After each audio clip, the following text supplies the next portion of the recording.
Hai bunda-bunda, apa kabarnya? Semoga senantiasa sehat selalu ya. Senang sekali saya Azhara Masid dapat menjumpai bunda-bunda di rumah yang pasti di program kesayangan kita. Apalagi kalau bukan persembahan untuk bunda, bunda cerdas, keluarga bahagia yang pastinya hanya di Mata Millennials Indonesia TV, matanya Indonesia. Selama 30 menit ke depan pastinya kami akan menyajikan informasi yang hangat, menarik, disertai dengan narasumber yang pastinya inspiratif. Nah bunda-bunda, pada episode kali ini kami akan membahas mengenai dilema perempuan antara memilih kerja atau nikah dulu nih. Karena ini penting banget kan, dan juga ini menjadi pro kontra bagi masyarakat nih. Nah, pertanyaan kapan nikah menjadi nightmare bagi anak-anak muda saat ini, terutama khususnya perempuan nih. Seolah perempuan akan lapuk dan tidak mungkin laku jika melewati usia 28 tahun. Dan di sisi lain juga banyak perempuan lebih memilih untuk berkarir atau mapan terlebih dahulu sebelum akhirnya menikah dan menjadi ibu rumah tangga. Menurut sisi psikolog nih, sebaiknya membangun karir dulu atau menikah dulu ya. Dan di sini saya seperti biasa nggak sendirian, karena di sini saya sudah bersama narasumber yang pastinya inspiratif. Di sini ada Kadek Widya Gunawan. Halo Mas Kadek. Halo Mbak. Gimana kabarnya? Oke, puji Tuhan sehat ya. Sehat, harus sehat dan juga tetap semangat. Betul. Dong, ya kan? Nah, tadi kan kita ngomongin dilema nih, khususnya bagi perempuan antara memilih kerja atau menikah dulu ya. Nah, tapi kalau misalnya dari segi pandangan psikolog, ini adalah hal yang lumrah apa enggak sih? Oke, jadi memang ya dilema bagi anak-anak muda, terutama yang perempuan sekarang ini pasti dihadapkan dua pilihan yang besar ya. Kayak tadi, yang pertama itu apakah dia harus mementingkan karirnya dulu dan menunda untuk pernikahan, atau menikah dulu nih dan nanti ya mulai menjalani dari nol semuanya bersama pasangan. Jadi kedua hal ini memang sangat banyak ya perdebatan, apalagi di masyarakat kita gitu, di budaya timur gitu ya Mbak ya. Namun sejatinya gitu, yang manapun gitu di antara kedua pilihan ini sebenarnya ada keuntungan, ada sisi kurangnya masing-masing. Jadi ada kelebihan dan kekurangannya. Sehingga ketika kita memilih nih, apakah memilih untuk bekerja dulu, berkarir dulu, ataupun menikah dulu, sebenarnya itu perlu kita sesuaikan dengan diri kita, dengan mungkin values atau nilai-nilai yang kita pegang dalam hidup gitu. Nilai-nilainya seperti apa nih Mas Kadek? Jadi semisalnya saja nih, ketika kita masih memegang nilai keluarga gitu, maksudnya keluarga inti ya. Biasanya seorang perempuan yang dia memegang nilai keluarga inti, lebih-lebih lagi dia posisinya adalah anak tertua di keluarga itu. Ada rasa ingin membantu gitu keluarganya, entah dalam menyekolahkan atau membiayai adik-adiknya yang setelah dia gitu, ataupun ketika dia punya nilai bahwa ya seorang perempuan itu harus tumbuh, harus berkembang gitu kan, karena emansipasi ya. Berarti mungkin dia akan cenderung memilih bekerja dulu karena itu hal yang penting bagi dia. Di situ dia bisa mengaktualisasi diri sesuai dengan nilainya. Nah, atau sebaliknya, apabila bagi seorang perempuan dewasa yang penting itu nilainya adalah berumah tangga, berkeluarga gitu, hubungan romantis, maka dia akan cenderung untuk memilih menikah dulu. Karena memang itu hal yang dia rasa dekat dengan dia dan dia nyaman untuk melakukan itu. Tapi pilihan yang manapun gitu, kita harus sadar dengan ya masing-masing pilihan ada konsekuensinya juga gitu. Ada hal yang harus kita tanggung juga dari setiap pilihan yang kita buat dalam hidup gitu Mbak.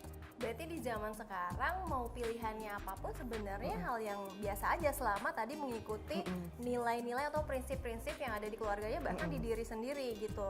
Nah tapi sebenarnya kalau saya pandang sendiri nih khususnya, ada perbedaan nih antara penilaian terhadap laki-laki yang belum menikah dengan perempuan yang belum menikah. Padahal mungkin misalnya si perempuan ini mungkin masih dikategorikan usianya masih 28 tahun, masih 29 tahun, tapi itu hal yang berbeda ketika kita ngomongin dengan laki-laki. Laki-laki itu katanya mau usia 35 tahun juga nggak apa-apa, namanya juga laki-laki seperti itu. Nah sebenarnya ini apakah memang karena budaya kita adalah budaya timur yang memang mengesampingkan perempuan, ya perempuan itu adalah harus menikah ketika usianya sudah cukup. Nah apakah seperti itu? Oke, jadi ya yang namanya budaya itu awalnya pasti ada gitu karena memang ada tujuannya gitu ya Mbak ya, karena seperti kita tahu ya secara biologis gitu usia atau kematangan reproduksi laki-laki dan perempuan itu beda, dimana yang perempuan mungkin untuk dikatakan bahwa ya reproduksinya itu matang ya jaraknya jauh lebih singkat daripada laki-laki, dimana laki-laki ya usia reproduksinya jauh lebih panjang. Dan pada perempuan kenapa dulu di budaya patriarki atau di budaya timur di kita memang ada tuntutan perempuan untuk menikah gitu lebih awal, karena ya memang ketika perempuan dikatakan memiliki anak pertama di usia 30 tahun ke atas gitu atau mendekati 40 tahun, itu resiko bahwa anak yang terlahir memiliki cacat bawaan itu jauh lebih tinggi gitu. Meskipun memang setiap kehamilan di usia berapapun ada resikonya masing-masing ya gitu. Nah tapi ya mungkin itu yang mau budaya ajarkan ke kita. Namun kita lihat sekarang konteksnya, kita di dunia yang udah sangat modern, kedokterannya udah jauh lebih maju gitu ya, sehingga ya memang pada dasarnya kebudayaan itu tidak bisa dipandang sebagai hal yang statik, tapi dinamis juga mengikuti perkembangan. Karena sekarang banyak juga kan yang menikah ketika di usia di atas 30 tahun, bahkan menunda punya anak dulu gitu. Nah tapi mereka pun gitu, karena mereka memilih bekerja, tentunya mereka juga punya sumber daya yang lebih untuk melakukan ya perawatan prakehamilan, konsultasi kehamilan yang lebih rutin gitu kan. Karena ya perempuan ketika mereka menikah ya kira-kira usia 28 atau 30 tahun ke atas ya pasti dari segi karir dia pasti udah mengeksplor ya pekerjaannya. Terus kadang ada di posisi-posisi yang cukup strategis. Dan juga ya ada kemandirian finansial, sehingga ya secara nggak langsung di situ akan membuat dia udah merasa cukup dengan dirinya, dan ketika memutuskan untuk menikah gitu, itu berarti emang dia sudah siap gitu, jauh lebih siap, dan memutuskan punya anak juga persiapannya juga jauh lebih, karena dengan ya sumber daya yang dimiliki di usia segitu dengan bekerja dulu, ya seorang perempuan ini ya pasti dikatakan bahwa untuk gaya hidupnya dia bisa mengadopsi gaya hidup atau lifestyle yang jauh lebih sehat gitu kan.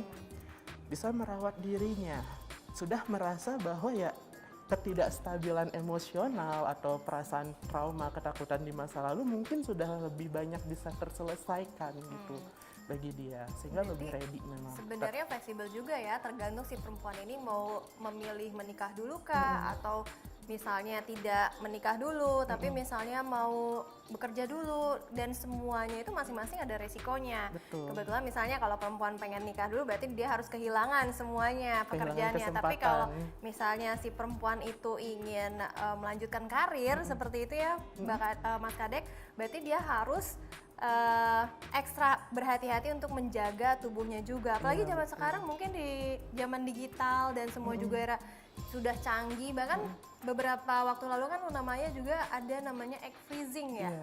Nah itu sebenarnya apakah ada dampaknya nggak sih, mungkin kalau dari psikolog sendiri ya, kan sekarang udah maju, mungkin kalau kita ngomongin budaya patriarki yang zaman dulu itu kan bahkan tidak ada teknologi, semuanya juga harus diperhitungkan, jadi ada pembawaan dari seorang wanita, mungkin saya juga akan merasa yaudah saya harus nikah nih daripada kenapa-napa. Tapi dengan adanya kemajuan teknologi seperti sekarang ini kan, jadi kadang orang juga makin labil gitu untuk menentukan apakah ia ingin menikah atau tidak. Nah itu ada sudut pandangnya tersendiri nggak sih dari psikolog? Nah terkait dengan ya perasaan galau lah ya kita bilangnya ya, nikah kerja dulu ya memang semua itu ya pasti perlu pertimbangan gitu. Dasar pertimbangannya apa gitu. Nah sekarang kalau misalnya kita bahas kalau saya mau menikah dulu sebagai perempuan, saya mau menikah dulu nih karena itu hal yang mungkin saya tunggu-tunggu dari dulu gitu, dan kebetulan juga sudah ada pasangan yang dirasa cocok gitu kan. Nah kalau misalnya memang kita bisa bertemu gitu dengan pasangan hidup yang at least gitu, kriterianya bebas ya, terserah kita, tapi at least 2 kriteria utama ini harus masuk gitu. Pertama, orangnya itu bertanggung jawab, dan yang kedua bisa diajak kerjasama gitu. Kenapa? Karena ibaratnya memulai rumah tangga itu kita masuk ke tahapan hidup yang baru, yang mana tantangannya, konfliknya gitu sangat berbeda ketika kita masih single atau masih berpacaran gitu kan. Dan bahkan gitu ketika hidup dengan pasangan kita, menikah gitu, kita hidupnya itu kan jangka panjang ya, maunya seumur hidup gitu. Semua orang ingin menikah hanya sekali gitu. Nah, tapi ketika memang pasangan kita itu ternyata satu, tanggung jawabnya kita masih ragu nih. Terus kalau diajak diskusi aja selama masa penjajakan atau berpacaran, ada masalah juga dia cenderung menghindar gitu. Betul. Ya kira-kira bayangkan saja gitu seperti apa nanti rumah tangga kita. Nah, jadi itu pun jadi pertimbangan tertentu ya gitu. Tapi kalau memang kita selama masa penjajakan, berpacaran gitu, tidak peduli waktunya ya, yang penting bukan waktu tapi kualitas intimasi di dalamnya. Kualitas menjalankan relationship ya. Iya, betul gitu. Karena menikah itu kan bukan hanya soal sayang-sayangan, cinta-cintaan ya. Karena sejatinya cinta itu dalam rumah tangga itu baru pondasi rumahnya gitu. Nah, nanti kita harus bangun temboknya, belum lagi atapnya, belum lagi dekorasinya gitu kan. Nah, sehingga yang namanya cinta yang sebagai pondasi rumah tangga itu pun mungkin banyak yang tidak menyadari juga gitu. Apa sih cinta atau peta cinta kalian gitu dengan pasangan. Misal kalau kalian benar-benar bisa melakukan open discussion gitu, mungkin rekan-rekan gitu, mungkin Mbak juga dengan pasangan, bahwa ya Mbak tahu nih pasangan Mbak itu hal yang dia suka apa, tidak dia suka apa gitu. Kemudian Mbak tahu juga nih latar belakang keluarga, terus masa kecilnya apakah bahagia atau ada trauma. Kalau ada trauma, seberapa dia bisa terbuka dengan Mbak akan isu dia.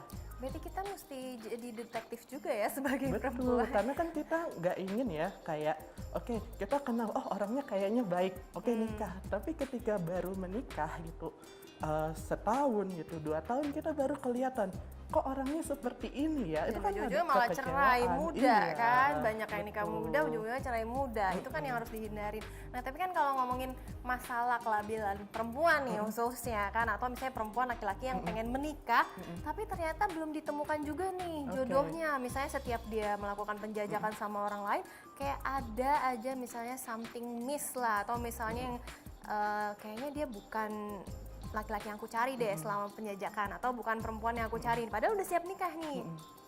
Apakah itu dipengaruhi oleh faktor psikologi seseorang yang mana mungkin tipenya terlalu ketinggian kah, atau memang benar belum menemukan jodoh, atau memang kita sebagai perempuan atau laki-laki yang siap menikah ya udahlah kita terima aja. Nah itu ada baiknya seperti apa sih untuk Mas Kadek sendiri selaku psikolog? Jadi biasanya emang kalau kita ngomongin pernikahan atau relasi romantis ya itu emang seni ya, seni komunikasi dan bernegosiasi sebenarnya.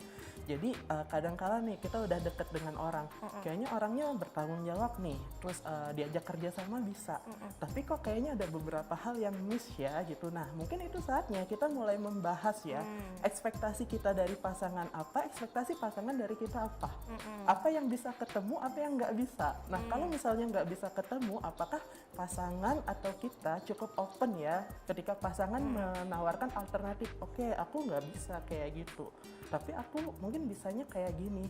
Nah bagi kita apakah kita sanggup hidup gitu dengan alternatif itu. Nah itu kembali lagi, sehingga memang ya masa penjajakan ini ya kalau bisa terjalin diskusi dan negosiasi yang nyaman, nah itu akan jauh lebih membantu ya untuk membangun rumah tangga yang lebih bahagia, harmonis, fulfilling kayak gitu. Berarti sebenarnya dalam masa penjajakan antara perempuan ataupun laki-laki dan sebaliknya itu memang harus ada komunikasi yang sangat terbuka, kemudian harus saling open to open atau one on one gitu, harus ngomong kedua saat satu arah ya, berarti dua arah kan, sama-sama saling ngomong, dan bahkan keluarga juga harus tahu, bener nggak sih? Iya betul gitu kan. Jadi ya bisa dimulai untuk ya berdua dulu, nanti kalau memang udah mau serius pasti masuk ke keluarga ya gitu. Tentu dengan keluarga kita juga ada yang kita sepakati dengan pasangan, apa yang menjadi mungkin konsumsi keluarga dari diskusi atau hubungannya, apa yang memang di keep di area privacy masing-masing gitu kan. Untuk sementara waktu kita akan break sebentar, pokoknya jangan kemana-mana, tetap di Persembahan untuk Bunda.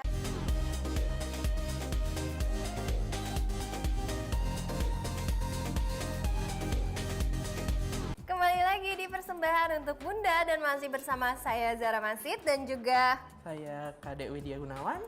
ya. Nah tadi kan kita melanjutkan pertanyaan tadi nih, bagaimana kalau misalnya ada pertentangan ketika menjalankan relationship yang mana mungkin dia ingin menuju ke jenjang selanjutnya, tapi karena ada faktor lain jadinya tidak bisa melanjutkan. Ini kan adalah hal yang sayang banget gitu, dan ini juga banyak di Indonesia khususnya.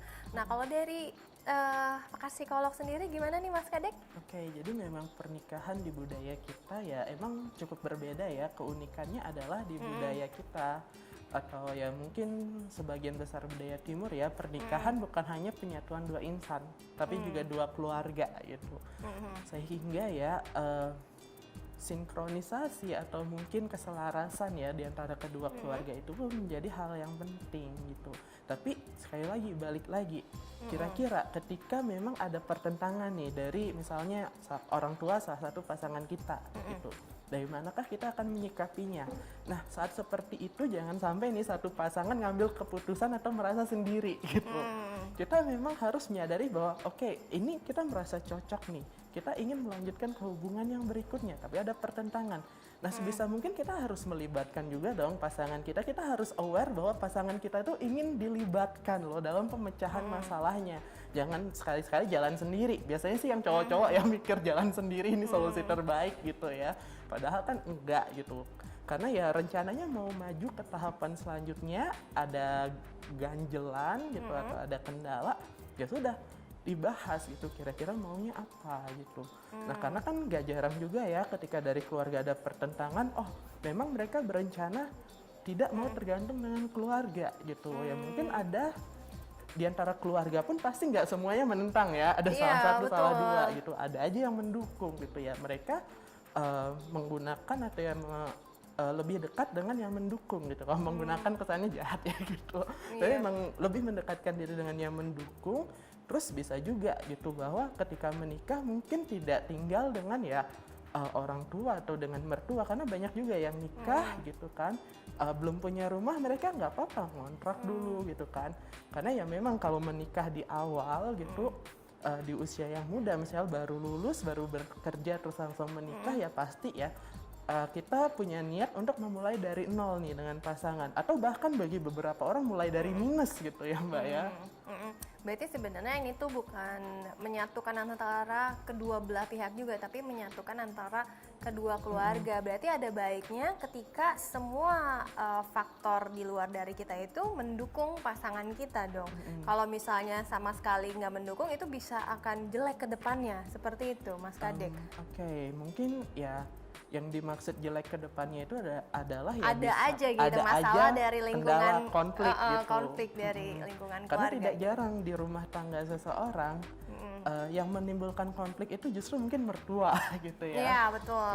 Kadang perempuan juga takut, aduh nanti mertua gue gimana ya, apakah baik atau enggak gitu kan. Karena kan mungkin kalau laki-laki kan biasanya yang membawa perempuan nih, tapi kan kadang perempuan yang semakin sekarang atau perempuan-perempuan yang karir woman gitu kan semakin selektif. Karena apa? Karena kita yang akan dibawa nih oleh laki-laki, apakah ya adalah orang yang bertanggung jawab kah? Apakah memang sudah sesuai dengan nilai-nilai kepala keluarga seperti apa gitu. Kadang kan seperti itu ya yang menjadi dilema khususnya buat perempuan-perempuan nih, bukan saya aja nih, mungkin mbak-mbak di rumah sana seperti atau buat bunda-bunda yang anaknya sudah memasuki gadis seperti saya khususnya, pasti kan akan dilema juga orang tuanya mikirin anaknya gitu Mas Kadek.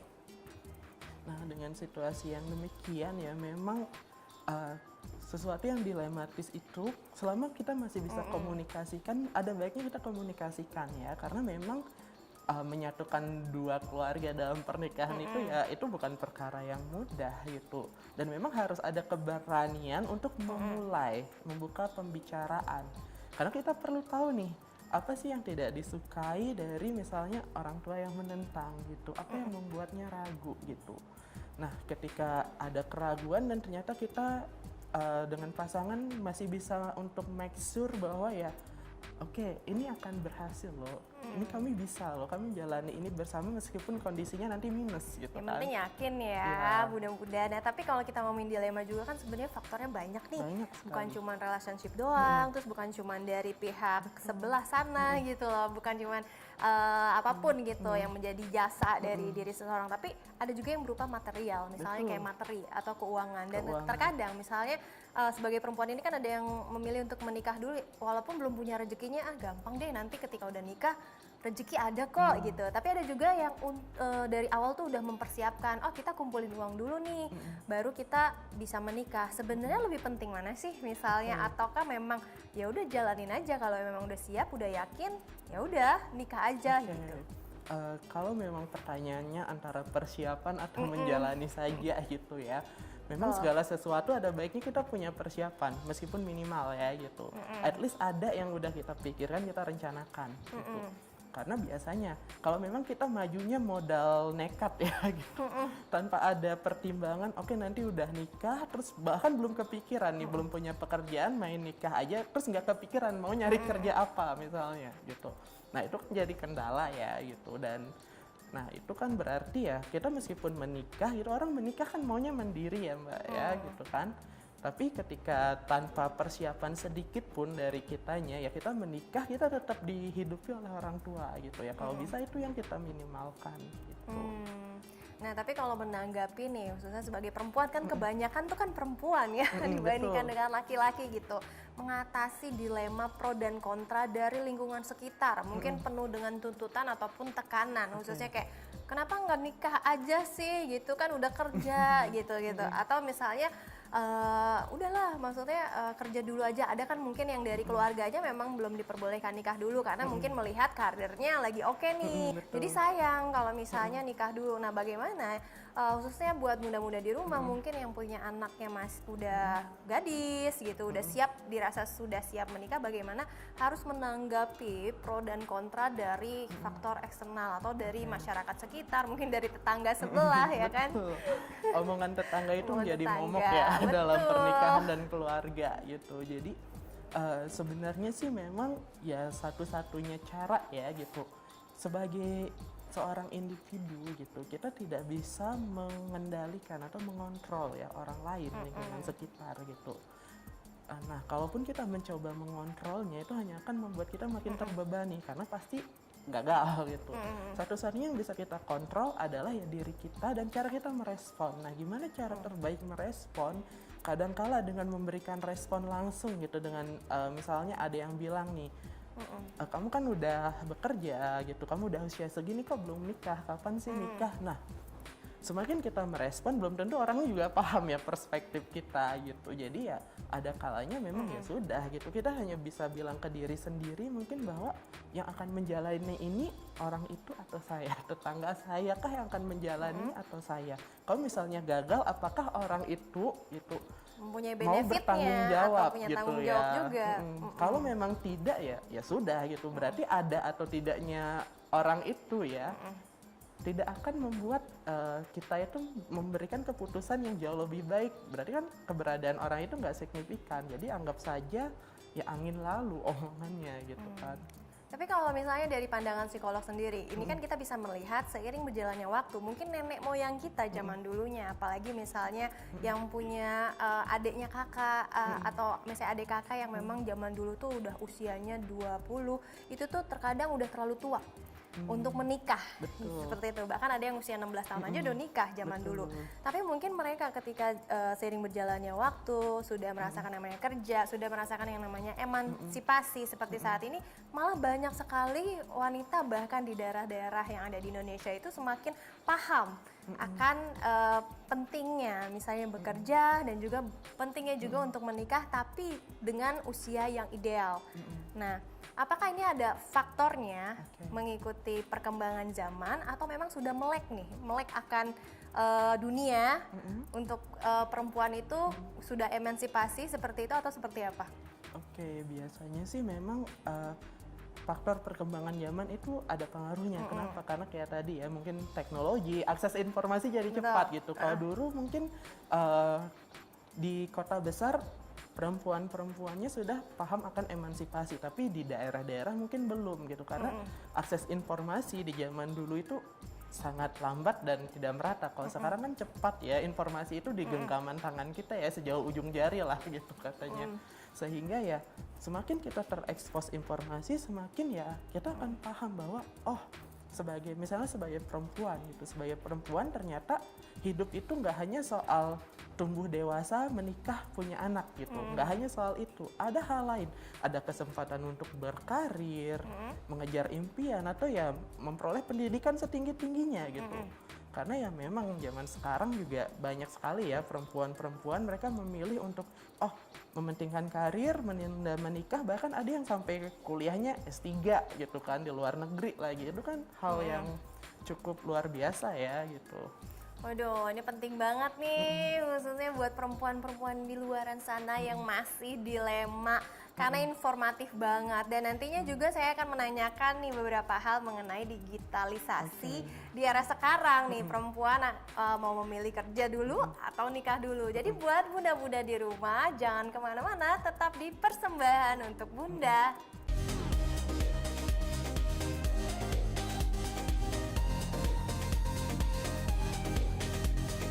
Terima kasih bunda-bunda di rumah masih setia di Persembahan untuk Bunda dan masih bersama saya Zara Masid dan juga Kak Dewi Dia Gunawan. iya Mas Kadek. Nah kita kan ngomongin perkembangan zaman seputar emansipasi. Jadi perempuan-perempuan ini sudah melek akan dunia, sudah melek akan pentingnya juga bekerja gitu. Bukan hanya laki-laki aja nih. Tapi sebenarnya dari segi faktor psikologis gitu, apakah ada korelasinya dengan informasi yang mereka dapatkan dari gadget misalnya ataupun dari internet sehingga lebih melek media gitu, melek real life-nya seperti apa sih gitu. Oke, jadi memang ya informasi itu pasti berpengaruh ya, terutama gadget ya sekarang ada banyak. Tapi ya kalau kita berbicara soal pengaruh digitalisasi ya itu memang pisau bermata dua ya. Ada sisi positif, sisi negatif pasti ya juga ada gitu. Nah, kalau kita berbicara soal keseharian gitu, kalau misalnya dulu ya, kalau kita balik lagi zaman dulu gitu, orang bilang zaman nggak enak ya, zaman ketika uang 500-an kertas itu masih gambar orang hutan gitu ya. Nah itu kan zaman ketika ya mungkin banyak perempuan di masa itu kayak lulus SMA memutuskan menikah gitu atau ya bekerja serabutan lalu menikah gitu kan. Nah tapi kalau sekarang gitu banyak sekali bahkan orang tua yang memberikan kesempatan lebih loh kepada anak perempuannya. Oke, kamu sekolah yang tinggi gitu, kamu nggak apa-apa kamu mau S2 di luar negeri, S3 gitu. Bahkan orang tua ada yang bahkan memotivasi anaknya melakukan itu. Kenapa? Karena selain perempuan yang masih muda juga mulai sadar ya dampak dari ketika seorang perempuan memiliki pendidikan yang lebih tinggi itu akan berdampak sekali pada nanti anaknya, tingkat kecerdasannya dan cara dia untuk merawatnya. Nah biasanya orang tuanya pun juga lebih sadar juga karena orang tua pun sekarang juga melek gadget ya, teknologi. Betul. Nah informasi itu ada dan itu memang dari basis penelitian yang ilmiah gitu kan. Karena ya sebuah penelitian gitu atau beberapa series penelitian di luar sana menunjukkan seorang ibu gitu, anak yang lahir dari seorang ibu yang pendidikannya tinggi, semakin tinggi pendidikan formalnya di sini. Nah anak itu akan memiliki tingkat kecerdasan yang jauh lebih tinggi daripada anak yang mungkin ibunya tidak menempuh pendidikan yang tinggi gitu. Nah hal itu karena ya yang mempengaruhi kecerdasan anak itu adalah dari ibunya secara langsung. Kalau ayahnya mungkin di bidang lain. Perilaku parentingnya Iya, ya, betul. bagaimana menanamkan suatu moral mungkin, suatu edukasi kepada anaknya itu akan berbeda dengan mungkin orang tua yang mungkin tidak sekolah. Tapi sebenarnya nggak khawatir juga ya zaman sekarang kan misalnya informasi sudah bisa didapatkan dari mana saja gitu, misalnya dari handphone, bahkan banyak webinar-webinar untuk orang tua atau mungkin komunitas-komunitas orang tua. Nah mungkin bunda-bunda di rumah yang memang misalnya tidak menempuh jalur pendidikan yang lebih tinggi bisa belajar dari situ. Jadi tidak ada yang salah juga sekarang kalau memang sudah terlanjur dan sudah telat juga. Nah, tapi kalau kita ngomongin dilema perempuan juga dari segi psikolog gitu, terkadang untuk menjalankan suatu relationship itu membutuhkan kematangan emosional. Nah, ini kenapa? Dan ada nggak sih misalnya faktornya dan juga dampaknya, misalnya dari dilematis seorang perempuan ini untuk memilih nikah ataukah kerja dulu gitu. Oke, jadi memang kematangan emosional itu yang mungkin akan membantu ya seorang perempuan itu untuk memilih ya jalur mana sih yang dirasa paling pas untuk dia. Nah, kematangan emosional itu apa sih? Kematangan emosional biasanya dipengaruhi oleh beberapa hal. Misal, satu, seberapa kita bisa berempati ya gitu dengan mungkin situasi, dengan lingkungan. Seberapa kita menyadari bahwa dari lingkungan ini apa sih yang menurut saya penting dan bisa mempengaruhi saya dan apa yang memang hanya akan memberikan pengaruh negatif. Jadi diambil yang positifnya gitu. Nah, selain itu empati ini juga membantu kita untuk lebih mengenal ya apa yang kita mau sebenarnya. Jadi kita berempati, kita bisa merasakan situasi orang lain gitu, tapi di satu sisi kita juga bisa related dengan diri kita. Nah, itu kematangan emosionalnya. Nah, selain empati itu, kematangan emosional juga dicirikan gitu dengan adanya ya kita bisa merasa lebih dekat dengan tadi ya values kita. Values kita apa, kita akan menempuh jalur yang memang sesuai dengan values kita. Karena semakin kita menyimpang dari values itu semakin perasaan ngebatin gak ya nyaman. nanti takutnya dan juga Berat. malah tidak nyaman juga dengan Betul. pasangan. Berarti memang perempuan-perempuan di sana nih dan juga mungkin bunda-bunda yang mempunyai anaknya yang sudah dewasa, nah harus mempunyai value dan juga prinsip-prinsip hidupnya itu seperti apa. Dan harus sesuai ya setidaknya dengan nilai-nilai hidup yang si perempuan ini jalankan gitu, supaya tidak akan berefek apapun. Tapi kalau kita ngomongin psikologisnya nih, mungkin kalau saya tahu nih jawabannya, biasanya kan apa yang menjadi faktor utama perempuan itu lebih memilih berkarir daripada menikah? Kalau saya mungkin tahu nih jawabannya, tapi mungkin kalau dari kacamata psikolog, misalnya menurut psikolog sendiri kan ada bedanya ya, misalnya menurut surveinya atau risetnya dan segala macam. Kira-kira gimana sih misalnya kebanyakan perempuan sekarang di zaman sekarang itu lebih memilih bekerja dulu dibandingkan dengan menikah? Iya, biasanya sih memang ada beberapa faktor yang mempengaruhi ya gitu. Nah, jadi beberapa ahli itu juga memberikan pendapat bahwa apa sih yang mendasari seorang perempuan memilih berkarir dulu kah atau bekerja dulu kah? Yang pasti yang pertama itu kesempatan ya. Atau ya kita menyebut kesempatan ini sebagai privilege gitu. Kadang privilege ini datang dari keluarga, kayak tadi orang tua justru mendukung gitu. Kalau memang diberikan kesempatan ya kenapa enggak? Asalkan memang kita juga merasa nyaman menjalaninya gitu. Itu yang pertama. Terus yang kedua gitu, kalau misalnya kita nggak ada kesempatan seperti itu, lalu apalagi sih ada yang mempengaruhinya? Biasanya adalah ya apakah kita sudah bertemu orang yang kita rasa tepat atau enggak gitu. Karena ketika orang memutuskan untuk bekerja dulu atau menempuh pendidikan yang lain dulu, itu kadang memang sesederhana seperti saya merasa belum bertemu orang yang tepat gitu. Nah, orang yang tepat itu seperti apa? At least gitu, kita menyadari bahwa meskipun orangnya nggak perfect banget sesuai dengan kriteria kita yang kadang mungkin banyak ya gitu. Ya at least gitu dia bisa membuka diri untuk bernegosiasi, bekerja sama. Dia orang yang bertanggung jawab, itu sudah at least cukup lah gitu.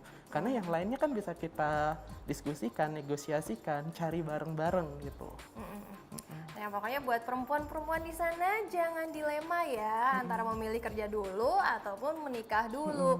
Karena ternyata banyak hal ya dan itu tergantung dari kesepakatan ataupun nilai-nilai dan juga value ataupun prinsip hidupnya itu seperti apa, dan ini tidak disalahkan. Dan misalnya bagaimana menyikapi pro dan juga kontranya, ya orang-orang atau tetangga sebelah juga nggak ada benefitnya ya, gitu nggak ada ya. kepentingannya. Yang penting ya udah terserah kalian nih mau kerja dulu atau mau menikah dulu. Kalau saya sih kerja dulu ya.